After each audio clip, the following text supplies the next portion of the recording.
So there's going to be time for questions later on. We're going to kick off with just a handful of questions to the panel so you can get a feel for who you want to talk to. I hope you're all going to be speaking up later on with questions, but in the meantime, I'm going to start by asking each of the panel in turn,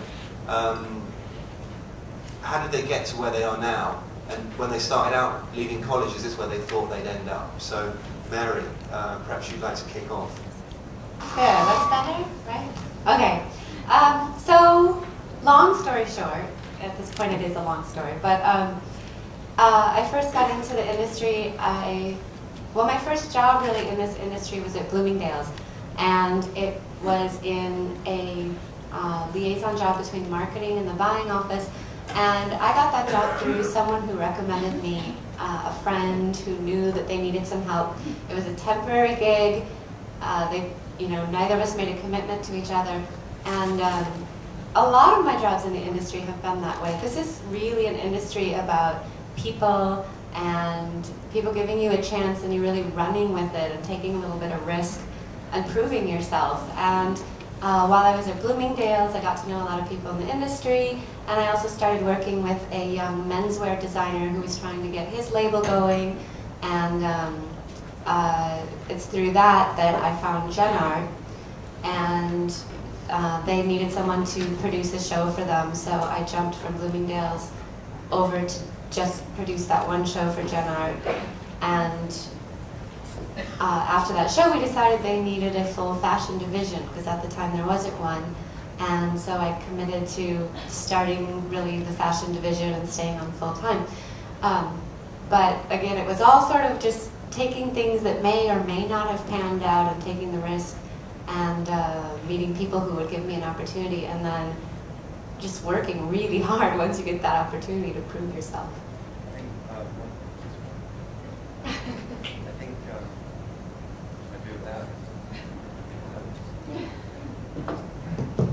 So I think one of the important messages there is it's about relationships. Mary's obviously moved around a lot, but one of the things she's done along the way, and any of you that have worked with her would know this, is she creates great relationships and people then want to come back to her.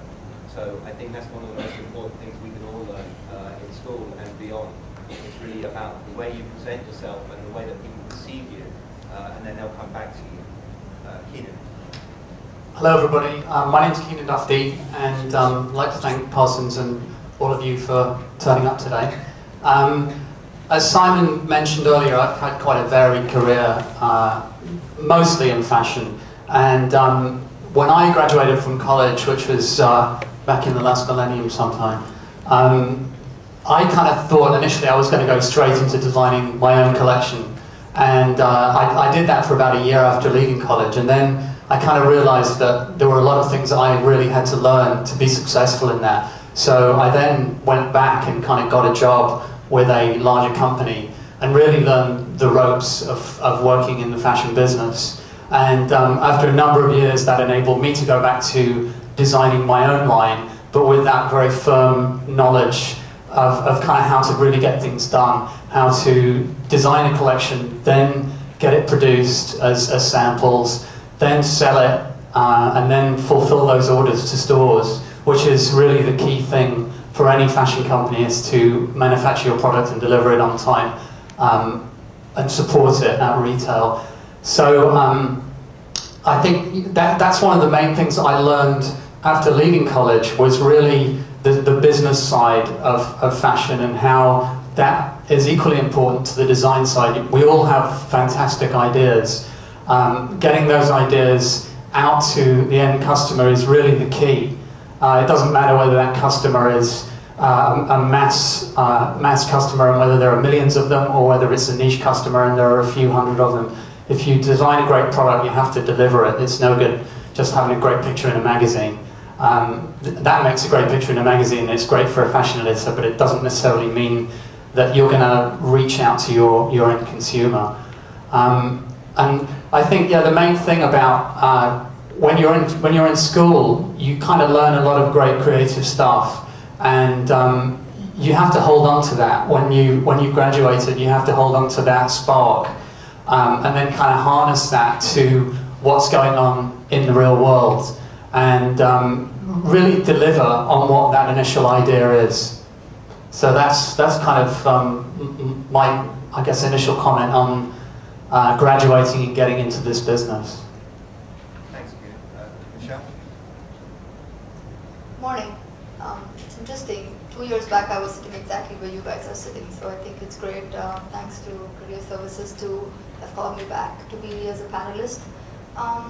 When I finished my high school graduation, a professor actually told me that every 2 or 3 years, your previous education kind of gets redundant.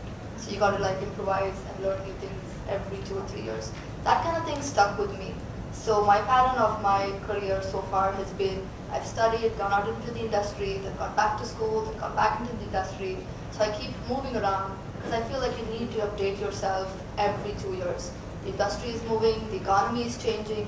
So that's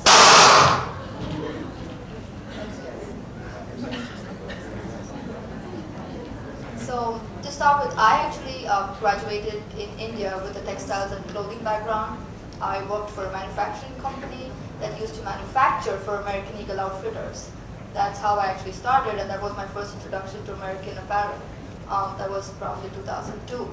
I realized after working a couple of years that the factory was not very equipped to be technically sound with the way American product needs to be, and I thought I needed to upgrade myself.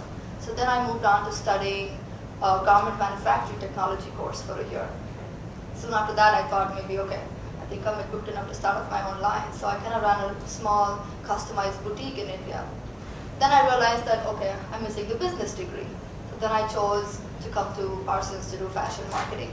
And it's interesting that 4 years down the line, I was sitting one day at American Eagle Outfitters interviewing for a job when I used to actually work for them back in India. So it's amazing. I think my technical skills that I have from my graduation, I use a lot of my things that I've studied at school, like textiles, and it's a good mix of business and my technical background. But I think what I would want to say is you need to upgrade yourself every 2 or 3 years.